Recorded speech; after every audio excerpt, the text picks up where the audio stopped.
Bonjour à tous. Aujourd'hui, nous recevons le ministre marocain de l'économie et des finances, Monsieur Nizar Baraka.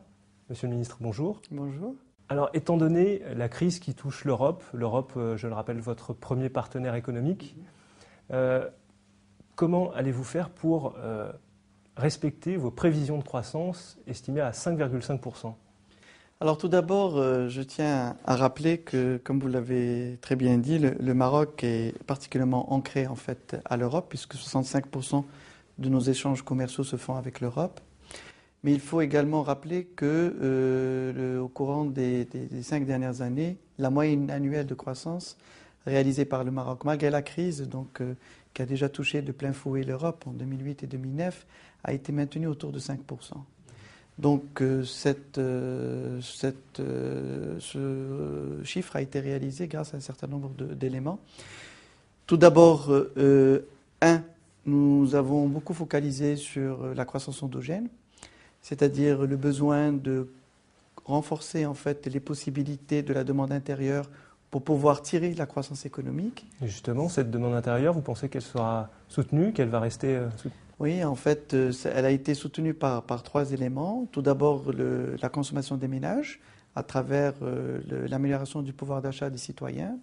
Le deuxième axe a été un axe important qui est celui du renforcement de l'investissement, où l'investissement public a joué un rôle moteur, mais également un rôle d'entraînement.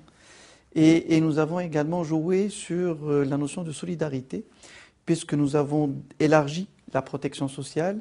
Et il est question d'ailleurs en 2012, pour la première fois au Maroc, d'avoir en fait un régime d'assistance médicale pour les plus démunis, c'est-à-dire une assurance de santé, assurance maladie, qui sera généralisée à l'ensemble du royaume au moment où elle était appliquée uniquement dans la région de Sadla-Arzilel. Donc tout ce travail a permis véritablement de soutenir et d'assurer une sorte de croissance d'autour de 3,5%, quelle que soit en fait la situation internationale. Donc nous avons déjà un premier palier. Deuxième chose, c'est le fait de faire du Maroc une plateforme d'investissement et d'exportation. Et à ce titre, nous avons mis en place des stratégies sectorielles, stratégies en fait où on a focalisé sur les métiers mondiaux du Maroc. Et il est question que ces stratégies puissent être déployées et on va connaître les premiers résultats de ces stratégies à partir de l'année 2012, 2013, des années qui suivent.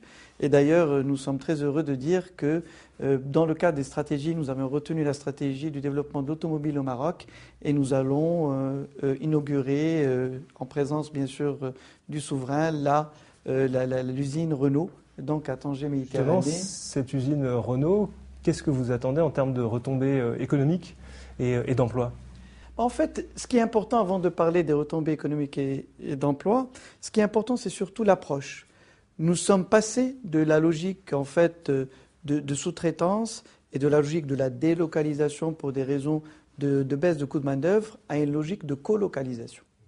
C'est-à-dire que Renault a trouvé un intérêt au Maroc pour développer une voiture qui n'existait pas ailleurs. Et c'est un nouveau modèle qui sera développé au Maroc pour répondre en fait aux besoins des marchés extérieurs. Et c'est ça en fait la nouvelle vision, puisque nous avons un port qui est très important, qui est le port Tanger-Méditerranée, qui reçoit déjà 3 millions de containers et nous sommes en train de faire l'extension pour arriver à 9 millions de containers, qui sera en fait le premier port d'Afrique, et qui lui ouvre des perspectives, il facilite la perspective en termes de logistique pour accéder à un certain nombre de marchés. Ce qu'on attend, nous, évidemment, c'est l'effet d'entraînement résultant en fait de l'installation de l'usine. Deuxième chose, bien sûr, la création d'emplois et puis, bien sûr, la valeur ajoutée. Oui, alors sur la création d'emplois, en fait, on parle de 3 000 emplois directs, de 6 000 emplois indirects. Et sur, je dirais, donc, les effets d'entraînement, ils sont beaucoup plus importants, liés au fait qu'on a un certain nombre de providers qui se sont installés dans la région et donc ce qui a un impact très positif puisque ça fait de Tanger ce qu'on appelle une automotive city. Donc 3 000 emplois. Vous parlez de Tangemed, ouvert sur l'Afrique, avec une Europe malade, en crise. Est-ce qu'on peut s'attendre à ce que le Royaume développe plus de partenariats économiques, cherche de nouveaux marchés sur le reste du continent africain? Il faut dire que le Maroc est particulièrement présent en Afrique, que ce soit en Afrique de l'Ouest ou même en Afrique centrale et en Afrique anglophone. Alors cette présence, on est présent dans 15 pays. Alors, dans le domaine du secteur financier, on a un certain nombre de banques Dans les banques, qui sont BMCE, installées. Attijari Wafa. Exactement. Nous avons également dans le domaine des télécommunications. Nous sommes présents également dans le domaine de l'électricité et de l'eau. Et nous sommes présents également dans tout ce qui est infrastructure, et notamment dans le domaine du bâtiment. En termes de volume d'échange, vous avez une idée des chiffres de ce que ça représente ? Ce qui est important, c'est la croissance. C'est-à-dire que nous partions avec à des niveaux particulièrement faibles, mais on a connu véritablement un taux de croissance de plus de 30% au courant de ces 5 dernières années. Donc il y a eu véritablement un développement des échanges africains. Et notre objectif en tant que pays, c'est de constituer un véritable hub pour l'Afrique. On l'est déjà dans le domaine aérien avec la RAM, et donc qui dessert un nombre important de destinations. Et on est en train de préparer, en fait, et le texte est passé, on est en train de construire Casa Finance City, qui va être un hub régional au niveau de la bourse et qui permettra, en fait, au titre africain d'être, je dirais, introduit dans le cadre de cette centrale financière, donc et qui va constituer véritablement un moyen d'échange et de financement des petites et moyennes entreprises donc africaines.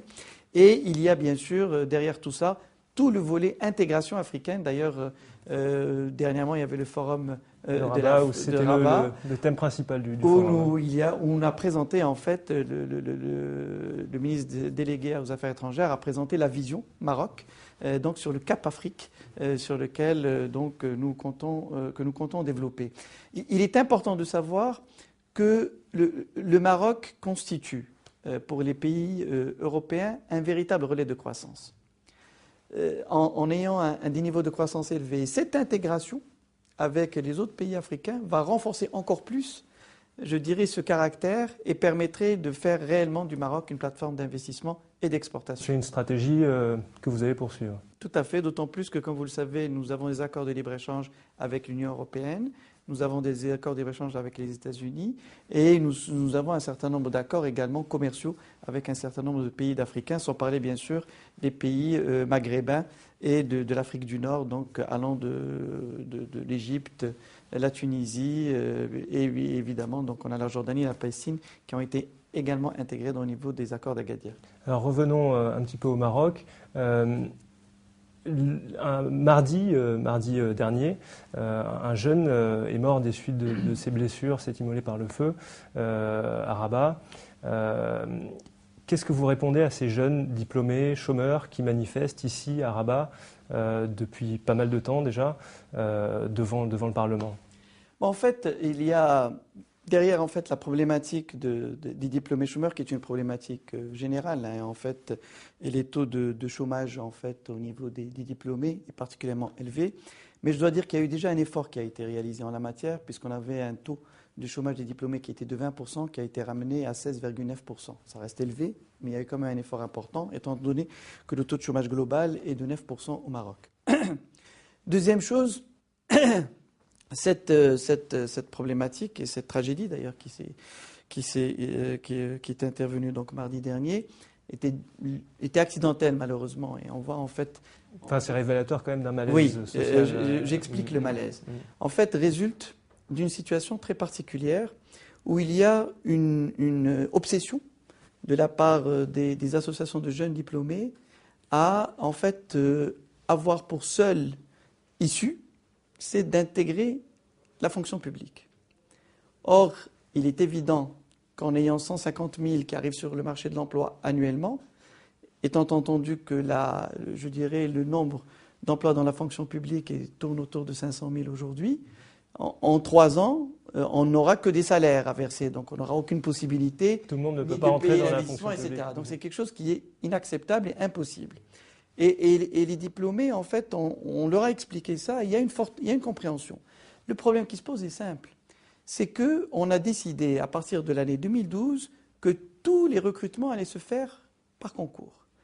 Et il y a, en fait, ce qui reste dans la logique de rente, ou demandant à ce qu'il y ait des recrutements directs, sans concours, et sans tenir compte, en fait, de la notion de méritocratie. Nous rentrons dans une nouvelle logique.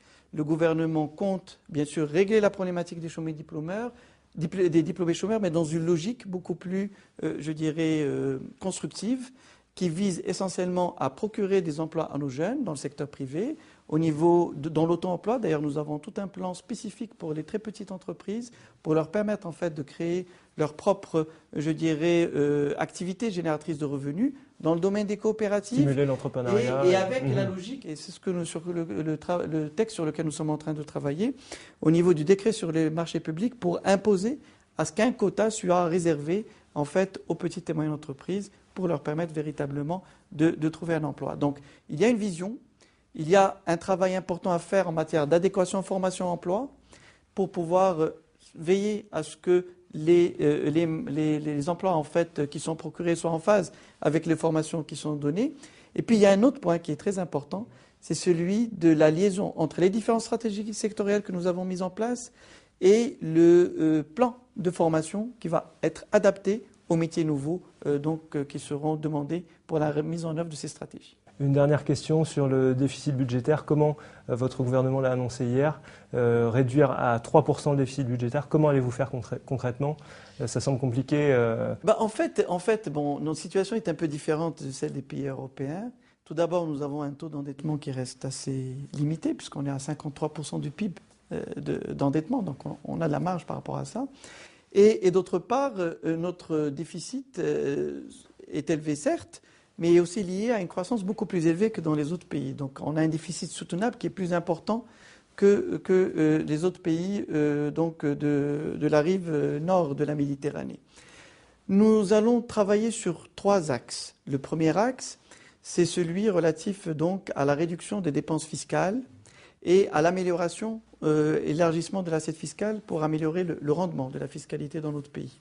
Le deuxième axe, c'est celui de la... Par la TVA, suppression de la TVA, je suppose Non, en fait, l'idée, c'est qu'il y a un certain nombre d'exonérations qui sont accordées, mais qui n'ont pas l'impact souhaité sur le plan économique et social. C'est celles sur lesquelles on va mettre l'accent. Le deuxième axe, ça porte sur la rationalisation des dépenses pour avoir plus d'efficience, et c'est tout le travail de gouvernance, de lutte contre la corruption sur lequel nous allons mettre l'accent, et de transparence avec la révision des décrets sur les marchés publics, et de la liaison des dépenses avec les résultats attendus. Et le dernier axe, c'est celui du développement du partenariat public-privé pour financer des investissements publics, ce qui permettra réellement d'atténuer le poids sur le budget de ces dépenses d'investissement. Et concernant la réforme de la caisse de compensation... Elle rentre bien sûr dans ce cadre-là, puisque c'est ce que je parle quand je parle d'efficience des dépenses publiques, c'est évidemment plus de ciblage et par conséquent une réforme conséquente de la caisse de compensation qui a déjà démarré d'ailleurs et sur laquelle qu'il faudrait accélérer. Monsieur le ministre, merci d'avoir répondu à nos questions. Vous pouvez retrouver l'intégralité de cet entretien sur notre site internet alcaratv.net.